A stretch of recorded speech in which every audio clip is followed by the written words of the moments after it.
உனக்கு என்னம்மா வெளிநாட்டுல ராணி மாதிரி இருக்க ராணி.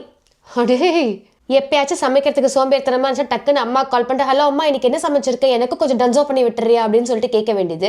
எப்பவுமே சமைக்க பிடிக்காட்டி சமையலுக்கு ஆள் வச்சுக்க வேண்டியது. இல்லாட்டி இருக்கவே இருக்கு ஸ்விக்கி ஜொமேட்டோன்னு சொல்லிட்டு ஒரு 1008 மெனுவோட அதில் ஆர்டர் பண்ண வேண்டியது. நடு ராத்திரி கூட சும்மா இல்லாம midnight biryani midnight ஐஸ்கிரீம்னு சொல்லிட்டு எங்கேயாச்சும் வெளியே போக வேண்டியது. இந்த இட்லி இடியாப்போ பொங்கல் கேசரின்னு எதை எப்ப நினைச்சாலும் சாப்பிட வேண்டியது. எங்கேயாச்சும் வெளியெல்லாம் போனா டக்குன்னு டிரைவர் அண்ணா கொஞ்சம் கார் எடுத்துட்டு வாங்க அப்படின்னு சொல்ல வேண்டியது. டிரைவரும் இல்ல காரும் இருக்கவே இருக்கு ஓலா ஊபர் 1008 சர்வீசஸ் அதுல புக் பண்ணிட்டு வெளியே கிளம்பிட வேண்டியது. இந்த ஒரு ஈவெண்ட்டுக்கு கூப்பிட்டாலும் ஃப்ரெண்ட்ஸ் மீட்டப் ஃபேமிலி மீட்டப் காது கூட்டு மொட்டை கல்யாணம் சொல்லிட்டு எல்லா இடத்துக்கும் போயிட்டு நல்ல மூக்கு பிடிக்க திங்க வேண்டியது.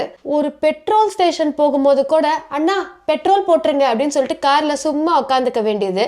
அது மட்டுமா பிளம்பிங் கார்டனிங் பெயிண்டிங்னு எல்லாத்துக்கும் ஆள் வச்சுக்க வேண்டியது. இதுக்கு நடுவுல எல்லாத்துக்கும் மேல வீட்டு வேலையெல்லாம் செஞ்சு கொடுக்கறதுக்கு ஒரு ஆள் வச்சுக்க வேண்டியது. இப்ப புரியுதா ராணி மாதிரி வாழ்றது யாருன்னு சொல்லிட்டு புரியுதா?